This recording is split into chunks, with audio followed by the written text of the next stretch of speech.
Salut à tous et bienvenue dans ce nouvel échange. Aujourd'hui, j'accueille Marie sur le podcast qui est coach de muscu et de FA. Et avec Marie, on a travaillé ensemble dans le développement de son projet pro. Et l'idée de cet épisode, c'est que Marie nous parle un petit peu de son parcours au niveau de l'entrepreneuriat. Donc, par quelles étapes est-ce qu'elle est passée, pourquoi est-ce qu'elle s'est fait accompagner, ce que ça lui a apporté et puis surtout ce qu'elle fait aujourd'hui. Donc, Marie, je te laisse te présenter pour les gens qui te connaissent pas, et puis ensuite on pourra parler de ton parcours. Ok, bonjour, merci pour l'invitation, Sid. Donc, je m'appelle Marie, je suis coach sportive spécialisée en musculation et en force athlétique. Ça fait un peu plus d'un an et demi que je fais ça. À titre perso, je fais de la musculation depuis 9 ans à peu près et de la force athlétique depuis 3 ans. Et donc, je fais des accompagnements individualisés en ligne, c'est la grosse partie de mon activité. Et je fais aussi du présentiel en salle de sport et des ateliers autour des mouvements de force athlétique. Donc, voilà. 9 ans, ça passe, hein? Ouais, bientôt 10. C'est clair. Ok, et du coup, c'est quoi dans ton parcours qui t'a donné envie de faire ce travail-là? Alors moi, je bossais déjà dans l'accompagnement de l'humain avant de bosser dans le sport. Donc je travaillais dans le social, je suis éducatrice spécialisée. Et j'avais envie de continuer à accompagner l'humain, mais sur un plan différent et en alliant ça avec ma passion, avec ma pratique du sport. Donc dès que j'ai pu, je me suis formée, j'ai passé mon BPGEPS et d'autres formations certifiantes. Et voilà, j'avais envie de continuer à accompagner l'humain tout en, pou- tout en l'accompagnant et en lui offrant d'autres choses que ce que j'avais pu faire et voir dans le social. Ok. Toi, c'est quoi le message que tu as envie de faire passer aux gens que tu accompagnes? Tu sais, il y a des coachs qui vont être très dans la discipline, quand on veut, on peut. Il y en a d'autres qui vont faire passer un message d'être peut-être plus à l'écoute de soi. Enfin, toi, qu'est-ce qui est important pour toi et c'est quoi le message que tu veux transmettre? Mhm. Alors, moi, je pense qu'on peut faire les deux, genre se prendre au sérieux en faisant du sport et être discipliné par rapport à ça, avoir de la rigueur, et en même temps être bienveillante envers soi, euh, voir qu'on est capable en fait de progresser, capable d'apprendre de nouvelles choses, de faire plus que ce qu'on pensait être capable au départ. Donc, moi, c'est surtout ça, de montrer aux gens que les personnes sont capables de faire des choses, capables de progresser, tout en restant bienveillantes avec elles-mêmes et en même temps en ayant une certaine exigence envers leur pratique. Est-ce que tu as un peu l'impression que je t'interroge sur ta fiche bleue? Oui, la fameuse fiche bleue. Ouais, mais au moment où tu nous as, on en parlera peut-être après, mais au moment où tu nous as fait remplir les fiches bleues, c'était moins clair pour moi, j'avais moins d'expérience aussi. Mais en fait, plus tu fais et plus tu parles avec les gens que tu accompagnes et plus tu sais pourquoi tu le fais et c'est plus fluide. Je vois. Pour les gens qui nous écoutent et qui ne savent pas ce que c'est que la fiche bleue, en fait, ben, du coup, j'ai accompagné Marie dans le développement de son projet pro et avec toutes les personnes que j'accompagne, je leur fais remplir une fiche. En fait, tout au long de l'accompagnement, cette fiche nous suit et c'est une fiche qui est indispensable parce que elle permet de poser des mots sur notre pourquoi. Elle permet vraiment d'avoir une vision claire et concrète de ce qu'on veut faire. Et souvent, je fais chier les gens avec ta fiche bleue, ton pourquoi, ta ta ta ta. Et bah, comme Marie le dit si bien, au début, elle avait un peu du mal à mettre des mots sur le truc. Et maintenant qu'elle est dedans, bah, c'est hyper clair pour elle. Mais on en rit parce que toute l'année, je suis là, votre fiche bleue. Vraiment toute l'année. Ouais, c'est clair. Ça et la cible. Ouais. Euh, Qu'est-ce qu'on disait? Oui, ok, ça marche. Euh, et du coup, toi, là, ça fait combien de temps, je sais pas si tu l'as dit, mais ça fait combien de temps que tu coaches? Alors, si on compte mon année d'apprentissage, où j'ai quand même été beaucoup en salle de sport, accompagné pas mal de gens, etc., ça fait un peu plus de 2 ans. Et en vrai, ça fait un an et demi que je suis à mon compte. Ok. Dans la FA, ça fait aussi un peu plus de 2 ans, pareil. Ouais, oui, oui, 2 ans, on va dire. Ok. Est-ce que tu as eu l'impression ou est-ce que tu as l'impression que en tant que meuf, tu dois faire plus tes preuves sur le terrain que des coachs mecs ou pas? Ah, c'est une bonne question. Alors oui et non. J'ai l'impression que dans l'absolu, quand tu es une femme en salle de sport, il y a toujours un peu plus de choses à prouver que quand tu es un homme. Moi, enfin, j'interviens dans une salle de sport qui est très fréquentée par les hommes, plus que, encore que d'autres salles de sport. Et globalement, ça se passe plutôt bien, mais je sais que, enfin, disons, j'ai mis en place des systèmes d'approche un peu spécifiques où je pense que mes collègues masculins ne se seraient pas forcément posé la question. J'ai une manière différente d'approcher les gars en salle de sport. Voilà, c'est toujours un petit peu plus d'organisation, de réflexion. Après, en ligne, je le ressens moins parce qu'en fait, je pense que je m'adresse juste pas aux mêmes personnes que les coachs masculins qui ont d'autres cibles que moi. Et en fait, donc, le public que j'attire en général, c'est des personnes qui ont envie d'être accompagnées plutôt par des femmes, qui se reconnaissent plus dans ma personnalité à moi. Donc en ligne, je le ressens moins. Tu peux le ressentir par contre quand tu postes du contenu et que, en fait, dès que j'ai un reel ou quelque chose qui est un peu plus mis en avant par Insta que d'autres, c'est toujours des mecs en général qui sont dans les commentaires pour dire des choses un peu plus négatives. Et ça, je suis pas sûre qu'on le retrouve autant chez les collègues masculins. Mais ça reste marginal à mon échelle pour le moment, donc disons que c'est pas un frein. Ok, ça marche. Bon, en tout cas, c'est un gros sujet. Je pense qu'on pourrait même faire un épisode entier de podcast sur ça.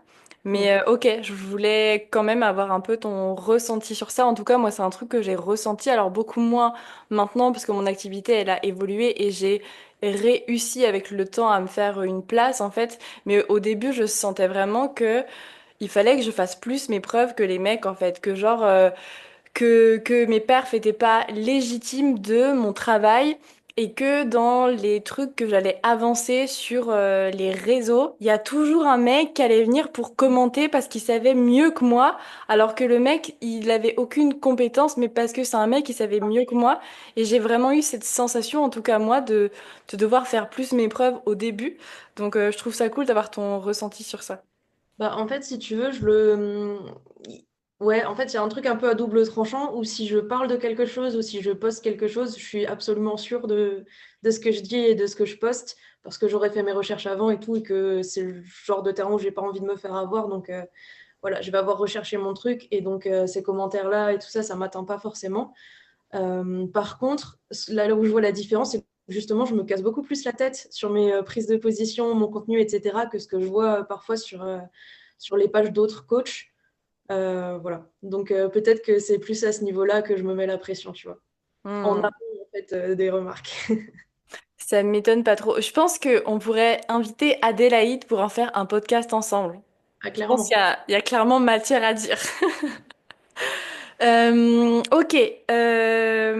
Du coup, toi, donc ça fait 1 an et demi là que t'es à ton compte. On a travaillé ensemble, toi et moi, pour que tu puisses développer ton projet pro. Pourquoi t'as choisi de te faire accompagner?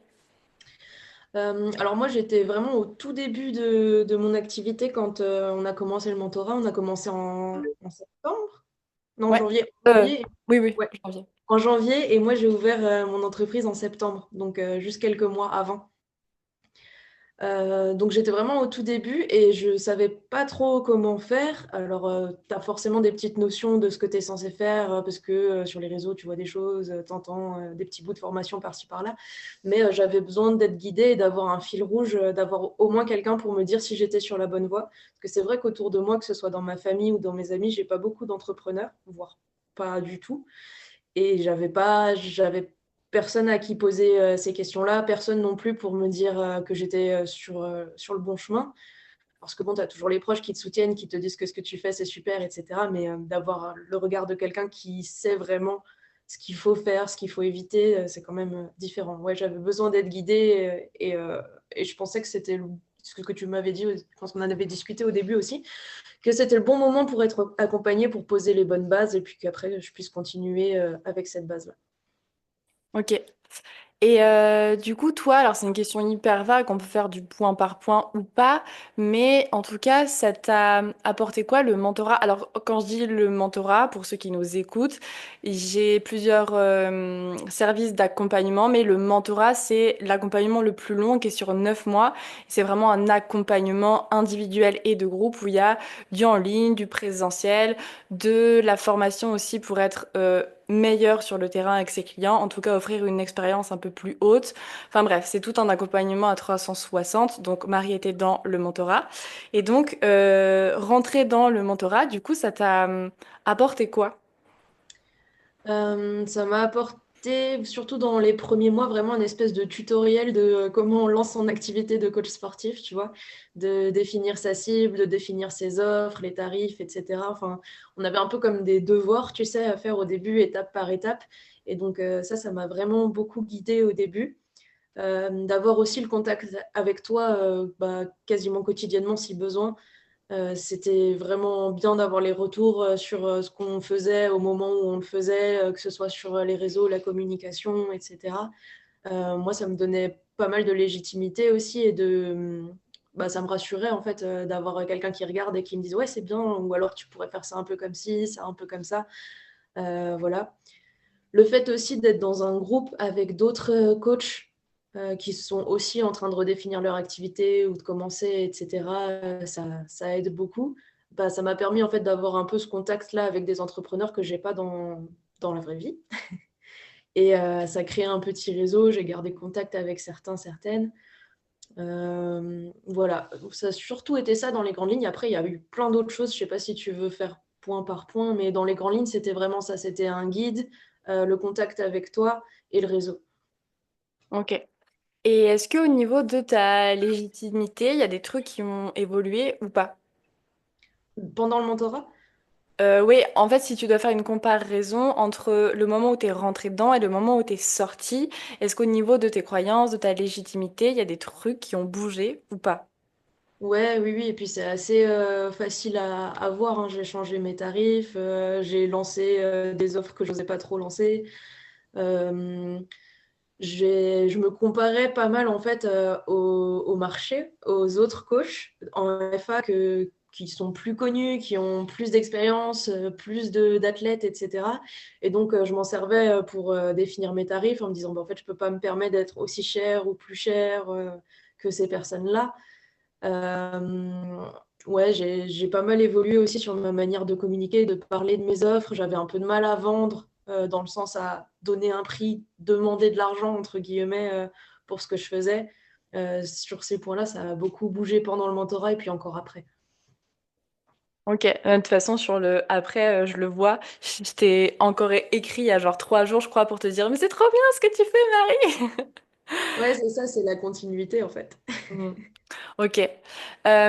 Et donc, avec le mentorat, t'as, en tout cas, au sein de l'accompagnement du mentorat et puis même après, tu as réussi à créer quoi concrètement au niveau de ton entreprise? T'es passé de quoi à quoi, que ce soit en termes de clients, de CA, d'offres, tu as réussi à créer quoi?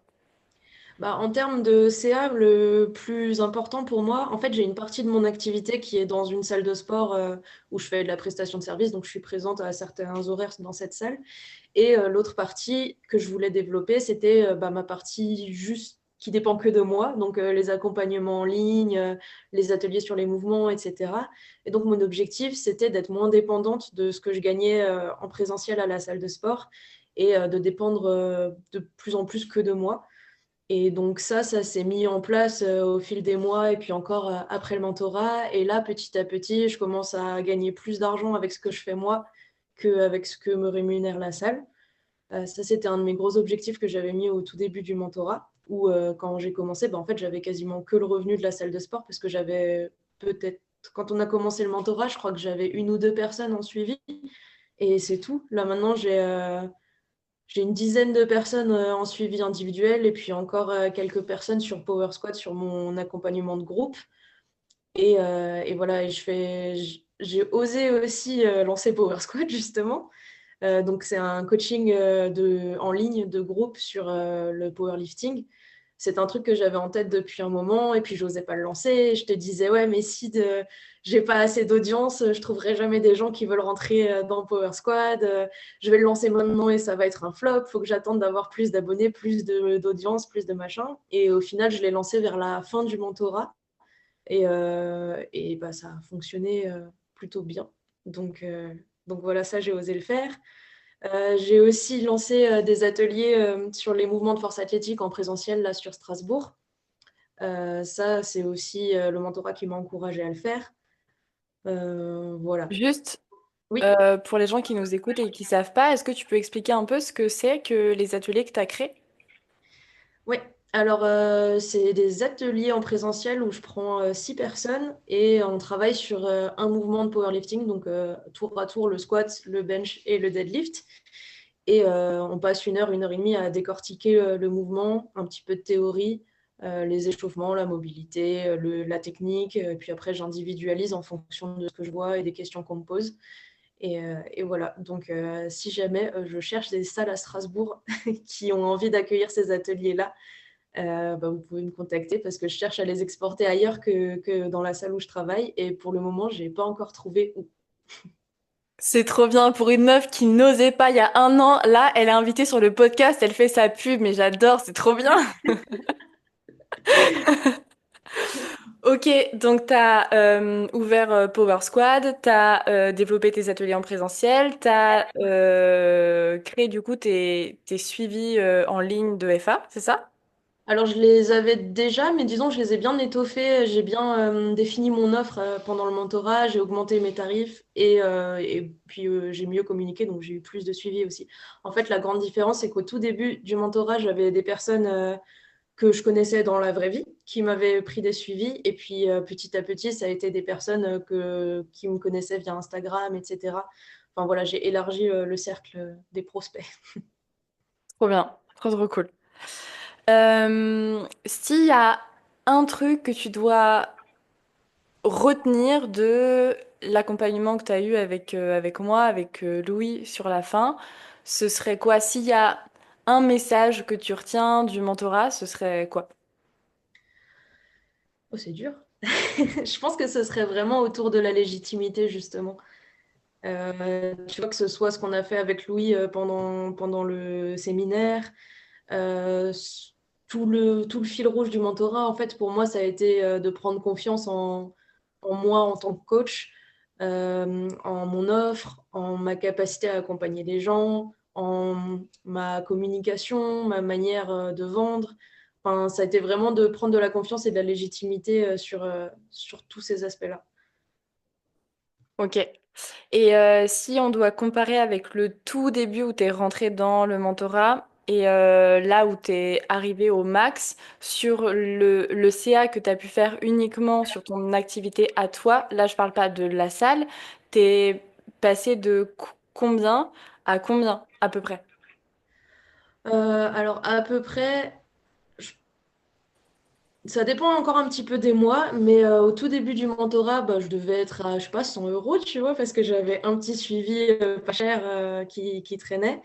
Et puis là, petit à petit, je me rapproche quand même des 1500, 2000 sans compter mon activité en salle. Ok, ok, ça marche. Trop cool! Mm.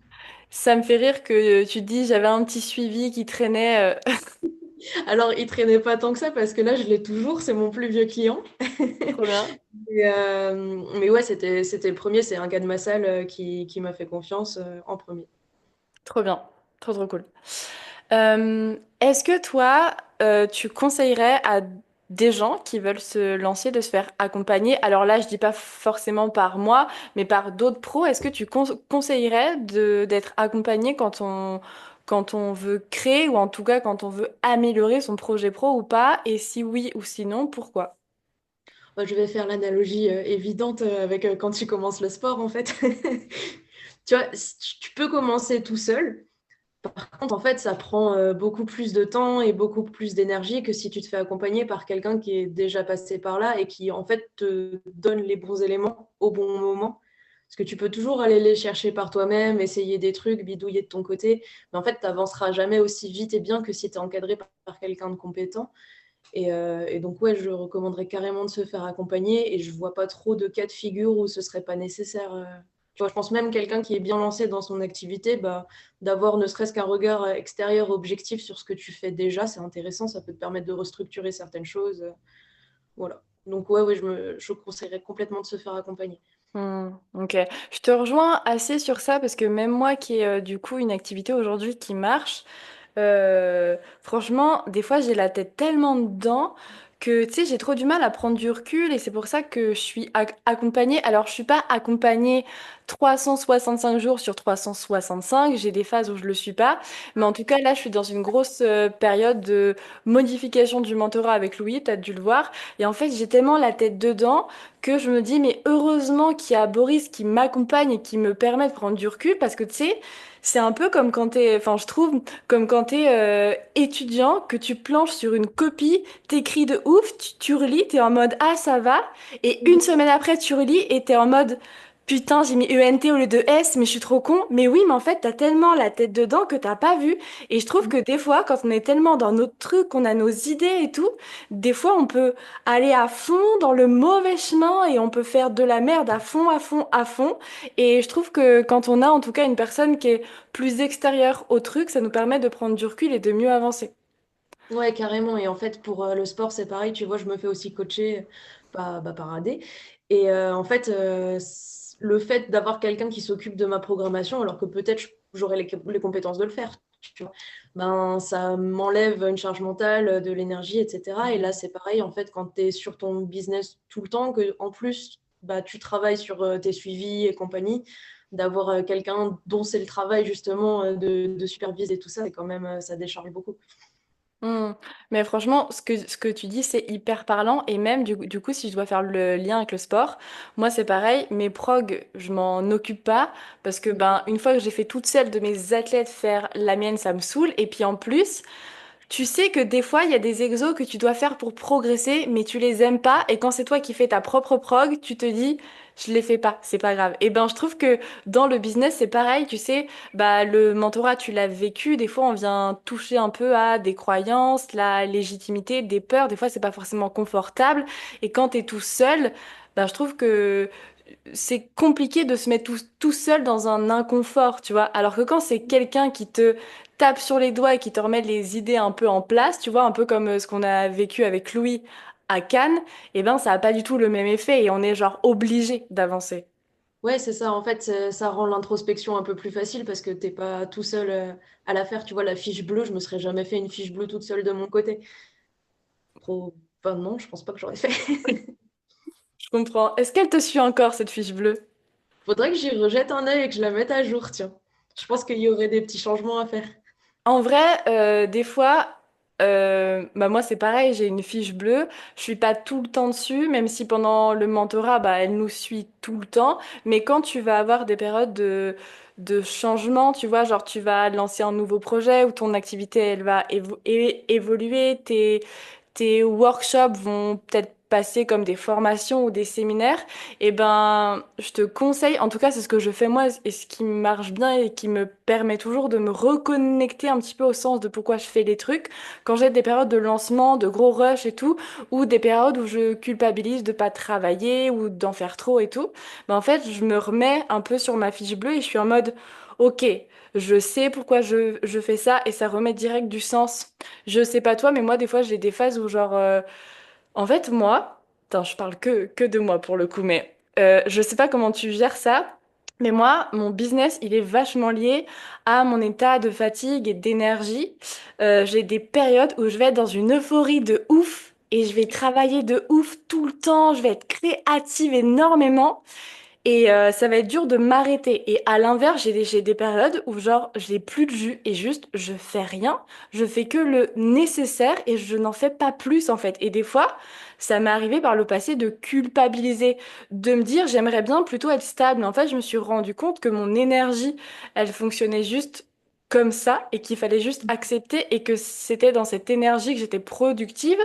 Et en fait, dans les périodes où je culpabilisais de rien faire, eh ben, je retournais voir ma fiche bleue, en tout cas pour me reconnecter au sens de pourquoi je fais les trucs.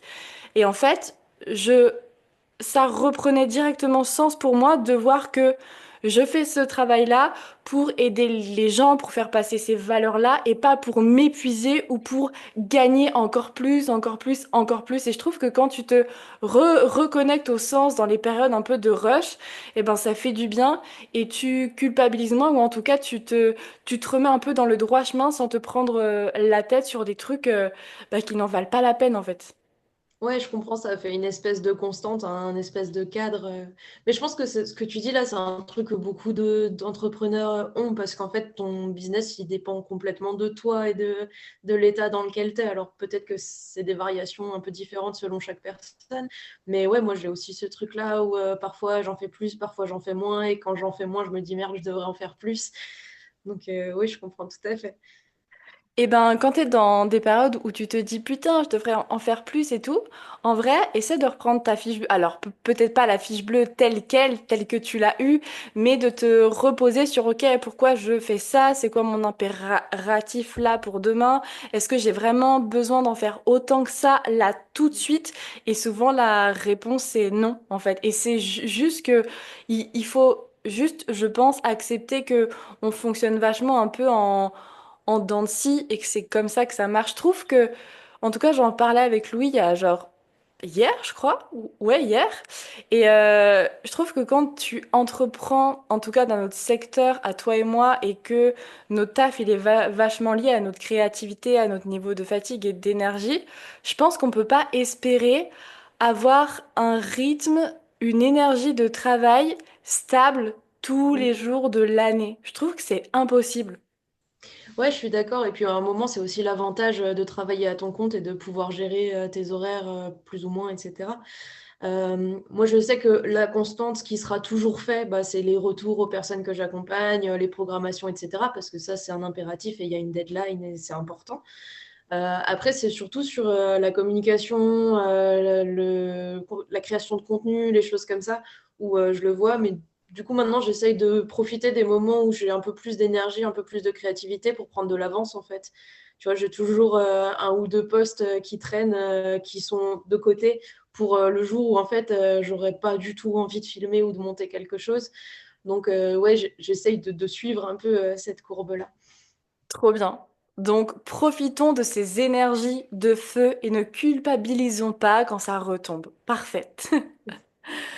Est-ce que toi, dans le développement de ton entreprise, au-delà du mentorat, est-ce que tu as connu des freins, que ce soit au niveau de ton entourage, par exemple, que ce soit au niveau de ton mindset? Est-ce que tu as eu des trucs qui t'ont heurté pendant la création de ton projet pro? Bah, je pense que je me suis posé pas mal de limites. Bon, je m'en pose encore, je pense, mais plus au début, où, comme dit, je n'osais pas sortir certaines offres, j'osais pas augmenter mes tarifs alors qu'ils étaient vraiment trop bas pour que ce soit viable. Ouais, je pense que la majorité des freins, ça a été dans mon mindset, dans mon entourage. J'ai pas eu spécialement de problème. J'ai eu pas mal de chance aussi sur le fait que quand je me suis lancée, j'avais plus ou moins une stabilité grâce à la salle où j'interviens, financière, j'entends. Euh, donc de ce côté-là, ça allait, mais c'était vraiment plus du côté du mindset, de la légitimité, de la confiance en moi en tant que coach. Enfin, voilà, ces choses-là. Ok, et ça a évolué du coup. Oui, oui, oui, ça a évolué. Bon, ça évolue encore, hein. C'est un travail constant. Moi, enfin, déjà, s'il y a 2 ou 3 ans, plutôt trois du coup, tu m'avais dit que j'en serais là où j'en suis aujourd'hui, j'aurais eu du mal à le croire parce que bah, j'avais beaucoup plus de pensées limitantes et de choses comme ça que maintenant. Hmm. Mais j'en ai encore, j'ai encore des difficultés à vendre, j'ai encore des difficultés à annoncer des tarifs. Enfin, voilà, c'est long, enfin, il faut du temps et plus je le fais et mieux ça va. Mais voilà, déjà, il faut trouver les opportunités de le faire. Donc, quand tu commences, tu n'as pas tellement d'opportunités de parler de tes offres et de tes tarifs, etc. Plus tu avances, plus tu en as, donc plus tu peux t'entraîner et mieux ça va. Mais ouais, c'est toujours pas parfait. Hmm. Mais de toute façon, ce que tu dis est très juste et je pense que ce genre de truc, on l'aura tout le temps, qu'importe le stade en fait. Je pense que même le mec qui fait, je sais pas, 1 million de CA même par jour, je suis sûre qu'au niveau de la légitimité, des croyances, des fois, il y a des trucs qui sont là, mais en fait, on est juste humain et c'est juste normal, en fait. Donc, je pense qu'on en aura toujours. Même moi, aujourd'hui, je travaille sur ça parce que des fois, je me dis, mais c'est peut-être nul, ça marchera pas. Mhm. Mais c'est Ouais. juste normal, je pense. Voilà, ça fait 1 an que je fais mes workshops sur les mouvements de force athlétique. Pile là, en janvier, ça faisait 1 an. Et j'en fais un par mois pour l'instant. Donc j'en ai fait 13 là avec celui de ce mois-ci. Au début, bah déjà, j'osais pas les lancer parce que je me suis dit, en fait, je suis qui pour décider que c'est moi l'experte de tel mouvement dans cette salle à Strasbourg. Enfin, voilà. Finalement, ça, j'ai plus de soucis avec. Je vois que ça fonctionne, je vois ce que j'apporte aux gens, je me sens légitime de le faire. Et en fait, c'est de plus en plus fluide pour moi aussi. Au début, ça me pompait énormément d'énergie d'animer ces 1 heure et demie avec 6 personnes. C'était très fatigant pour moi. Vraiment, je rentrais, j'avais envie que plus personne me parle et qu'on me laisse faire une sieste, tu vois. Et là, en fait, c'est de plus en plus fluide, c'est de plus en plus facile pour moi. Donc, je sais que ça va aussi arriver, et ça arrive déjà sur d'autres aspects de mon travail. Mais ça a été flagrant. Là, je me suis fait la remarque samedi quand j'ai fait le dernier atelier, tu vois. Trop cool. Ouais, je suis contente. Euh, c'est trop bien, félicitations. Merci.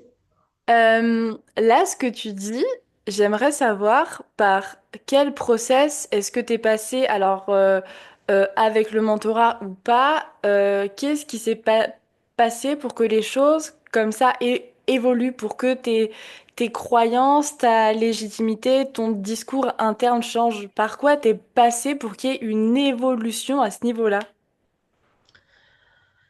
Bah, déjà, comme dit, je pense qu'il y a le temps qui passe et la pratique, ça c'est sûr. Et après, en dehors de ça, il y a quand même des éléments déclencheurs. Je pense qu'un des premiers, ça a été de voir que c'était des difficultés qui étaient partagées par d'autres coachs. Parce qu'en fait, c'est pas des trucs dont tu parles très ouvertement sur les réseaux, etc. Parce que ben, tu donnes l'image que tu as envie de donner de ton business, tu communiques à destination de prospects, en fait, tu vois, pas de tes pairs coachs. Et donc d'arriver dans ce groupe-là et de voir qu'en fait, il y en avait d'autres dont j'avais l'impression qu'ils étaient beaucoup mieux établis que moi et plus en place et plus en confiance. Et en fait, de voir que ben non, à leur niveau, ils ont exactement les mêmes problématiques ou un peu différentes, mais en tout cas, ça reste dans le même genre de problématiques. Ça a été un déclencheur déjà pour me dire, ouais, en fait, c'est bon, c'est normal, c'est pas grave et on peut travailler dessus. Après, je pense le fait d'avoir ton contact régulier euh, pour en fait juste dire, ouais, mais là, t'abuses, là, c'est toi qui crois que ça va pas marcher, ou là, c'est toi qui te mets une limite toute seule. Parce qu'en fait, quand tu réfléchis toute seule, tu le repères pas forcément, tu vois. Le fait que je me dise, bah, en fait, non, je pourrais jamais lancer cette offre-là tant que j'ai pas plus d'audience. Moi, j'en étais sûre, hein, et je l'aurais peut-être pas lancé si toi et les autres dans le mentorat, vous m'aviez pas dit que, bah, en fait, si, c'est possible et qu'il faut essayer. Et j'ai bien fait d'essayer.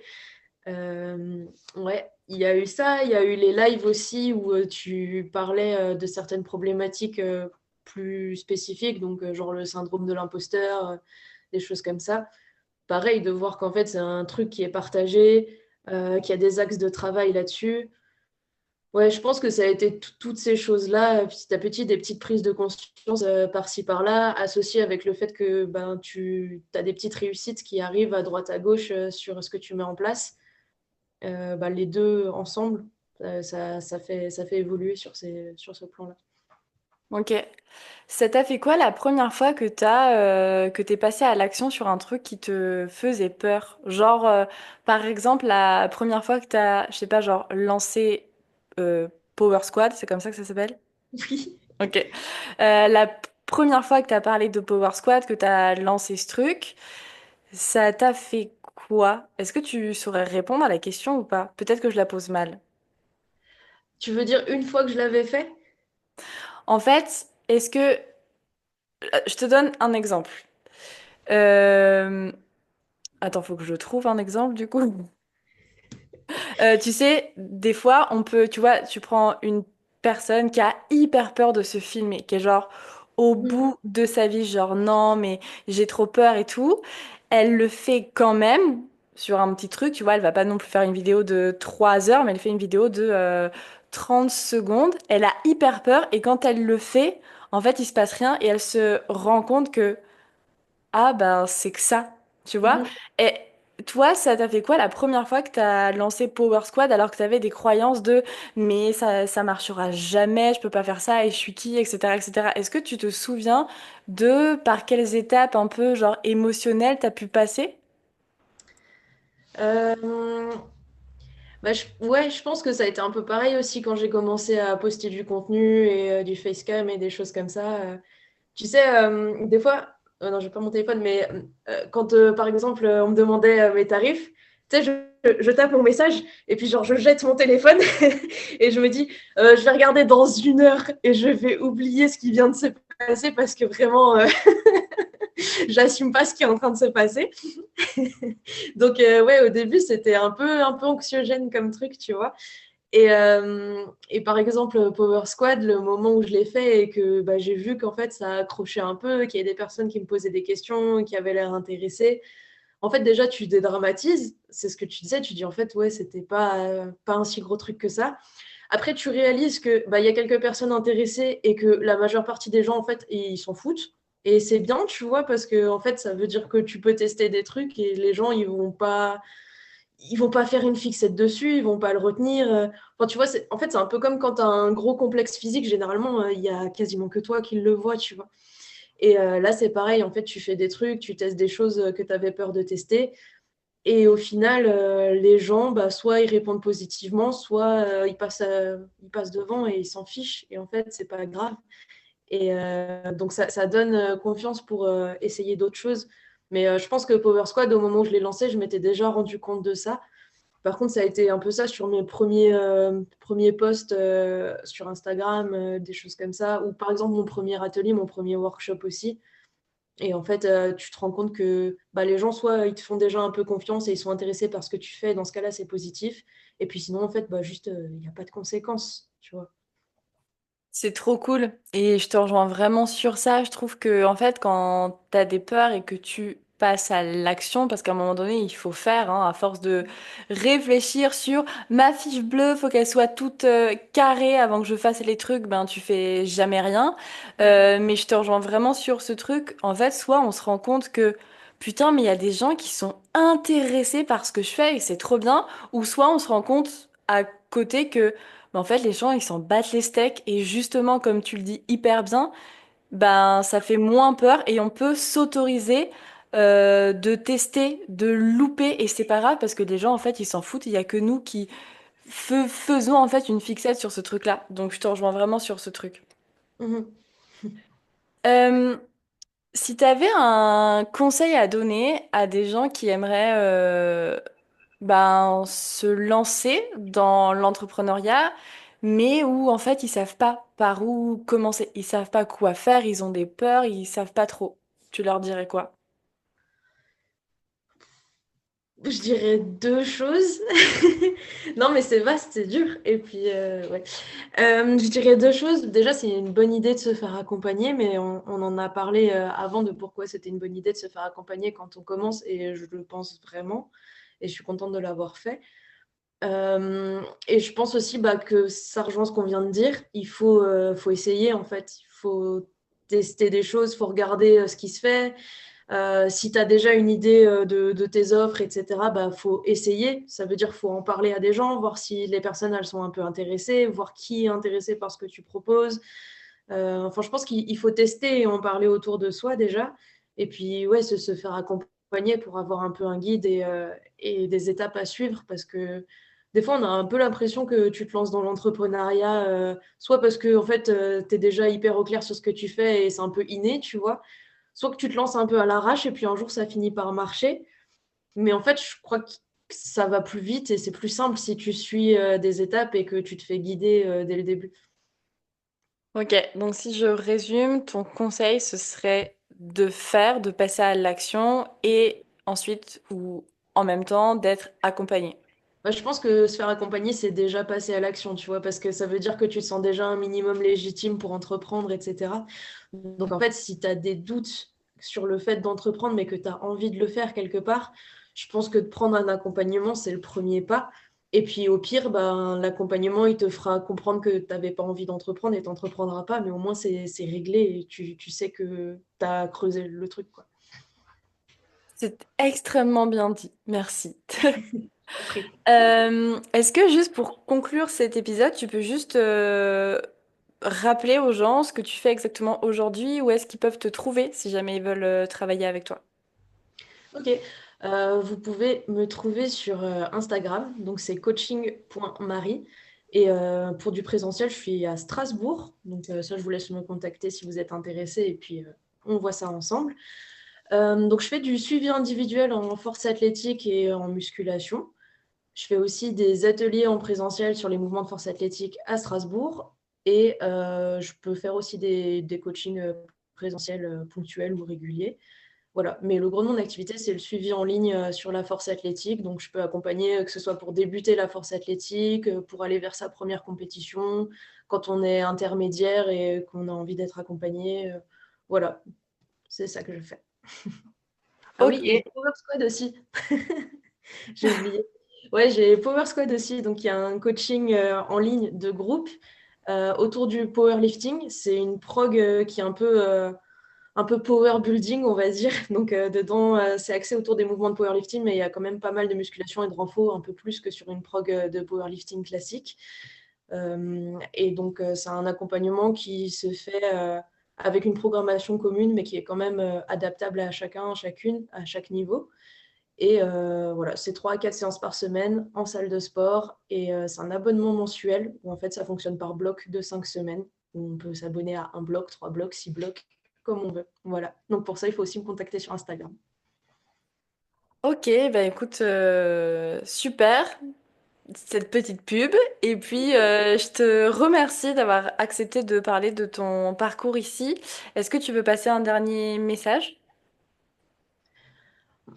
Bon, je crois qu'on a bien fait le tour quand même, mais ouais, je pense que le plus important, c'est de réussir à passer à l'action et c'est vraiment ça qui me manquait et que le mentorat m'a aidé à débloquer. Merci pour ces derniers mots, Marie. Et ben écoute, je te remercie pour ta présence. Je remercie les gens qui nous ont écoutés. Il y aura dans tous les cas les liens de Marie en description de la vidéo YouTube. Et puis sinon, bah, elle a exprimé ses... Tu as dit ton nom Insta? Ouais, c'est coaching.marie. Super. Donc vous pouvez aller la suivre. En tout cas, je vous remercie pour votre écoute et puis je vous dis à bientôt. Salut!